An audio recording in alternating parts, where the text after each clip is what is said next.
Salam əziz və dəyərli izləyicilərim. Bugünkü videom Perexli su haqqındadır. Çox suallar gəldi ki, Məryəm xanım, Perexli suyu içmək olarmı? İçilmək olarsa necə içmək olar? Doğrudan da mı xərçəngin qarşısını alır? Doğrudan da mı bir çox xəstəlikləri müalicə eləyir? Yəni bu bildiyimiz 3%li Perexli su, yəni Perex içmək yox, suya Perex damcıladıb içmək. O haqqdadır suallar. Mən indi sizə geniş izah edəcəm.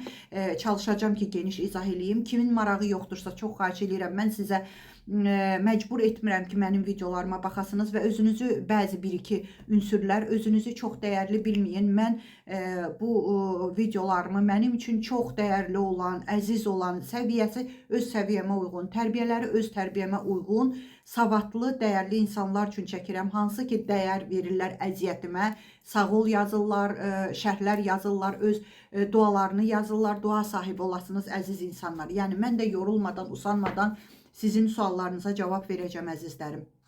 Deməli, Perexli su düzdür. Bax, bu sodalı sudur, Perexli sudur. Ən çox danışır professor Niyomavakin, amma Otto Warburg professor, alim, o da qələvi mühit haqqında danışıb, sodalı su haqqında danışıb, amma ən çox sodanı tibbə gətirib bildirən, hər şey dəqiq, izahlı danışan professor Niyomavakin olub.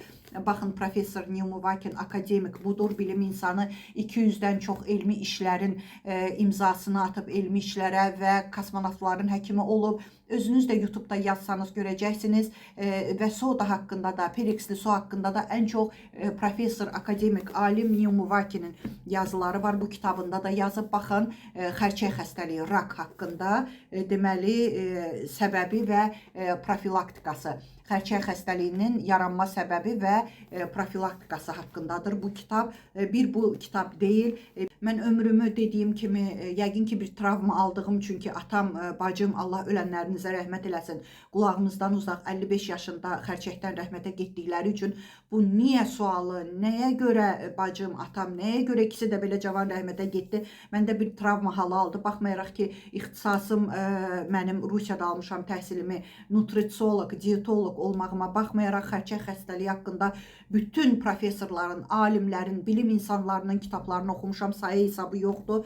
Baxın, bax, bu da Mukerci, dünya üzrə məşhur həkimdir ki, tək o Pulsverski premiyanı alıb, kələ kitab özü də xərçəng xəstəliyi haqqında, bax, görürsünüz, rak xəstəliyi haqqında, başqa professorlar olsun, Pravda Raki, yəni rak xəstəliyi haqqında doğrular, yəni sayı hesabı yoxdur. Bura mənim iş stolumda ən çox sevdiyim kitablardır. Bax, hamısı xərçəng xəstəliyi haqqında olan kitablardır. Baxın, saymaqla bitməyən, yəni iş stolumdakiləri hələ sizə göstərirəm. Yəni bunlar hamısı xərçəng xəstəliyi haqqında yazılan kitablardır, amma ən əsası, yenə də təkrar edirəm, ən çox Perexli su haqqında, sodalı su haqqında professor Niyomavakinin əlyazmaları var, videoları var, yazsanız görərsiniz. İndi isə gəldik Perexli suyu necə içək, neynək, məsləhət bilirsinizmi Məryəm xanım?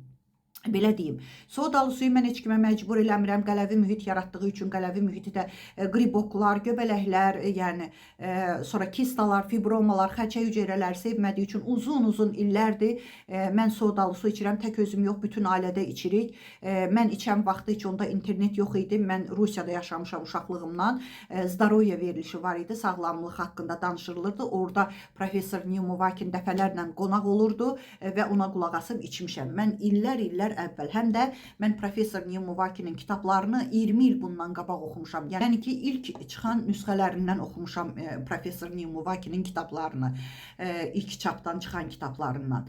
Və deyim ki, sodalı sudan mən ziyan görməmişəm, amma heç kimə məcbur eləmirəm içməyə. İndi gəldik Perexli suya. Düzdür, Perexli su haqqında da professor Niyomavakin danışır və internetdə yazsanız odzivları, yəni şərhləri, kimlər içib, kimlər xeyrini görüb, orada çox böyük şərhlər var, minlərlə. Onları oxuya bilərsiniz. Çoxu yazır ki, qastritim var idi, içdim, qastritim düzəldi. Çoxu yazır ki, yazvamı sağaltdı. Çoxu yazır mədə bağırsağımı düzəltdi. Nə bilim, nə xərçəngi sağaldır, illərlədir içirəm. Eləsi var 30 ildir içir, eləsi var 40 ildir içir. Yəni sayı hesabı yoxdur yazan adamların, özünüz də oxuya bilərsiniz və YouTube'da da Perexli su haqqında yazsanız bir çox videolar çıxır. Mən niyə çəkmirəm bu haqqda video? Çünki soda haqqında videolarım çoxdur. Ona görə bu haqda video çəkmirəm ki, yeganə periksli sudur ki, nə bilim içmədim mən. Deyim ki, ziyanını gördüm. Yox, nəsə ilk gündən sodamı dediyim kimi illər əvvəl içmişəm, amma periksli suyu içməmişəm. Periksli suda professor Niyomuvakinin dediyinə görə qələvi mühit yaradır və qanda, orqanizmdə olan bütün mikrobları məhv eləyir, göbələklərin kökünü kəsir, kistaları, fibromaları əridir. Mənim yox, professor, akademik, alim Niyomuvakinin sözləri ilə desək, yazdığı kitabları ilə desək. Amma mən niyəsə dediyim kimi içməmişəm. Ona görə mənim dəyərli xalqım, mənə dayanmadan suallar yazırsınız ki, Məryəm xanım, məsləhət bilirsinizsə içək. Nə olar? Qonşumuz içib xeyir tapıb, xalam içib xeyir tapıb, dayım içib xeyir tapıb. Amma istəyirik siz deyəsiniz. Olarmı? Siz necə içirsiniz? Mən içmirəm əzizlərim. Nə pisləmirəm, nə də yaxşı demirəm. Çünki nə içib ziyanını görməmişəm, nə içib xeyrini görməmişəm. Ona görə deyirəm ki, özünüz əgər içmək istəyirsinizsə, hətta içmə qaydasını da bilmirəm. Çünki içmədiyim üçün araşdırmamışam da. Mən araşdırma aparmamış, bütün dərinlikləri oxumamış, illərimi həsr eləməmiş, nə sodalı suyumu içməmişəm, nə bəzi şeylər var ki, həyatımda eləyirəm, buğda cücərməsidir, mərci cücərməsidir. Yəni illərimi vermişəm, oxumuşam, araşdırmışam, sonra onlara başlamışam. Amma periksə marağım olmadığı üçün heç araşdırmamışam, ona görə də bilmirəm ki, necə içilir, içməyiniz məsləhətdirmi və yaxud məsləhət deyilmi? Ən yaxşısı özünüz dediyim kimi ya onlayn kitablardan oxuyun, yazsanız onlayn çıxır, lap azca pul ödəyirsiniz, heç kitab almağa ehtiyac yoxdur, onlayn oxuyun və yaxud naushniklə kitablara qulaq asın. Mən məsəl üçün bir yerə gəzməyə gedəndə, yolda yürüyüş eləyəndə onda da boş dayanmıram, onda da onlayn qulaq asıram kitablara. Hansına ki qulaq asmamışam və yaxud elə kitablar olur, elə professorun kitabları olur ki, dəfələrlə qulaq asıram. Nə olar, elə qulaq asın, araşdırın özünüzdə. Əgər istəsəniz, məsləhət bilirsinizsə, içə bilərsiniz. Çünki tanıdığım, bildiyim insanlardan içənlər var, amma mən bilmirəm.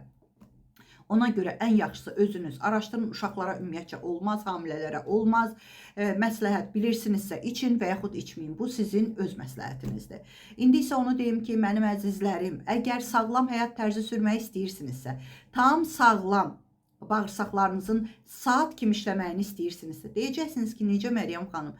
O qədər dietologlar var ki, qoşulsaq, onlar da bizi qəbizlikdən azad edəcəklər. Bəli, bir çoxu %90% dietologlar sizə sena çayı deyəcək, acılıq otu deyəcək, axşamlar iç, senanı yeməyin üstünə tök iç və yaxud maqni sulfat duzu iç, bisakadil saymaqla bitmir, dəvə gözü, hansı ki onlara mən nifrət eləyirəm. Çünki onlar sizin mədə bağırsağınızın mikroflorasını pozur, selihli qışasını zədələyir, bütün immunitetimizi biz bağırsağımızdan götürürük. Ələxüsus qalın bağırsağımızda bizim serotonin deyilən bir hormonumuz ifraz olunur.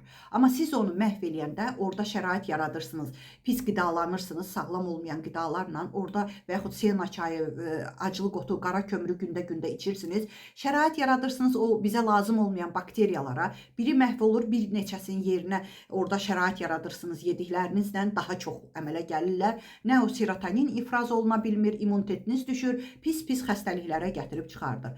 Əgər istəyirsinizsə dərmansız, kimyəvi qatqılı, şamsız, zadsız bağırsağınızın saat kimi işləməsini, üzünüzün tərtəmiz olmasını ki, bizim üzümüz qaraciyərimizin və bağırsaqlarımızın aynasıdır.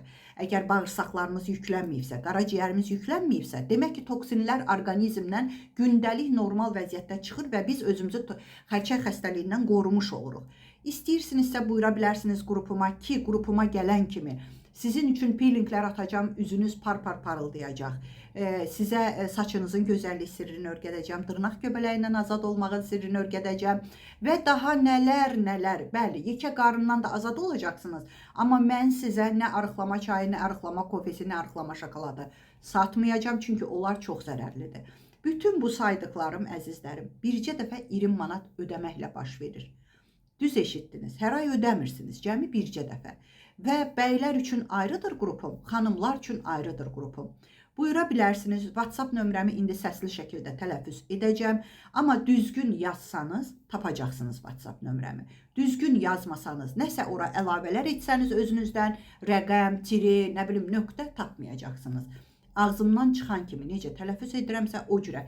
Təbii ki, məsləhət bilirsinizsə sağlığınız üçün yaza bilərsiniz WhatsApp-ma. Üstə gələk 7 901 288 26 94. Mənim əzizlərim, Şükürlər də çox böyük bir nemətdir. Şükürlərinizi bol-bol etdikcə Allah şükürlərinizi daha da artıracaq. Günbəgün artıracaq.